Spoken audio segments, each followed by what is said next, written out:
Salam Bapak Ibu, Saudara dan Saudari, sahabat-sahabat garam dunia yang terkasih.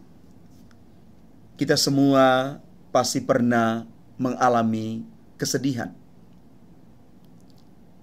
Kita bisa mengalami kesedihan dari berbagai macam alasan. Mungkin karena berita kematian sahabat kenalan kita, atau juga mungkin keluarga kita sendiri. Kita juga sedih ketika mengalami kegagalan, difitnah, dikhianati, dibohongi, dan lain sebagainya. Singkat kata, semuanya itu pasti pernah dan akan kita alami. Dan di awal Injil hari ini, yang diambil dari Injil Matius bab 17 ayat 22-27, Yesus memberitahukan penderitaannya kepada para murid. Di sana ditulis demikian, maka hati murid-murid itu pun sedih sekali. Tentu mendengar berita bahwa Yesus akan menderita sengsara itu, wajarlah para murid sangat bersedih. Karena mereka mengira bahwa mengikuti Yesus artinya mereka hanya mengalami kebahagiaan dan kemuliaan. Mereka belum siap untuk menerima penderitaan itu.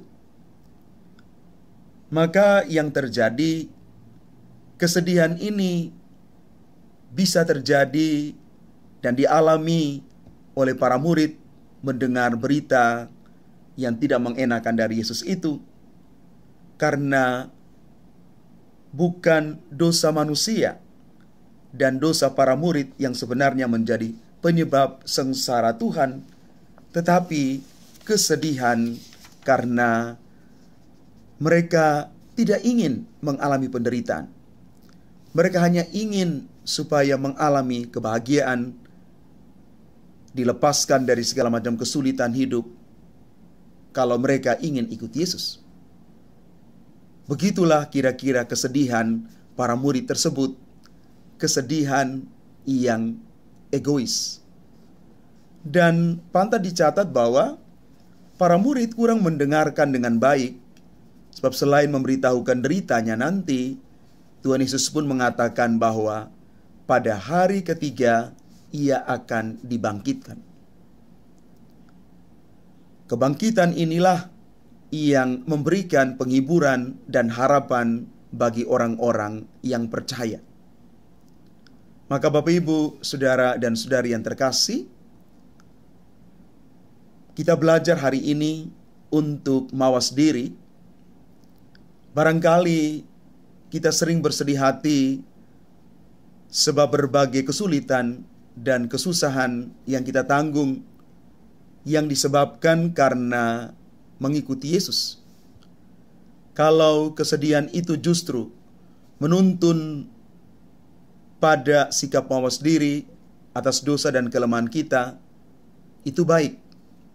Akan tetapi, kalau kita menderita atau kesusahan lalu mengeluh dalam hati, ini gara-gara saya mengikuti Yesus, ini semua gara-gara saya menjadi orang Katolik, ini bukan sesuatu yang benar. Ini nadanya sangat egois. Kita hanya memikirkan kepentingan diri sendiri, dan kita merasa bahwa kita tidak bertumbuh di dalam iman akan Kristus. Dan inilah yang digambarkan sebagai bentuk kesedihan yang bersifat egois. Maka kita boleh mengatakan begini, bahwa ada kesedihan yang normal, yang wajar, tetapi juga ada kesedihan yang bersifat egois, yaitu saat kita sebagai orang pilihan Tuhan bersedih hanya karena merasa dirugikan secara manusiawi. Bapak Ibu, Saudara dan Saudari yang terkasih, mari kita mencamkan baik-baik hari ini bahwa menjadi Katolik itu, menjadi pengikut Kristus itu bukan mencari kenyamanan. Maka sekali lagi, kalau mau menjadi Katolik, hanya 2 syarat yang perlu kita hidupi setiap hari. Dibutuhkan ketaatan dan kerendahan hati. Sekali lagi, Katolik bukan mengantar orang kepada kenyamanan, karena itu dibutuhkan ketaatan dan kerendahan hati. Tuhan memberkati kita sekalian. Amin.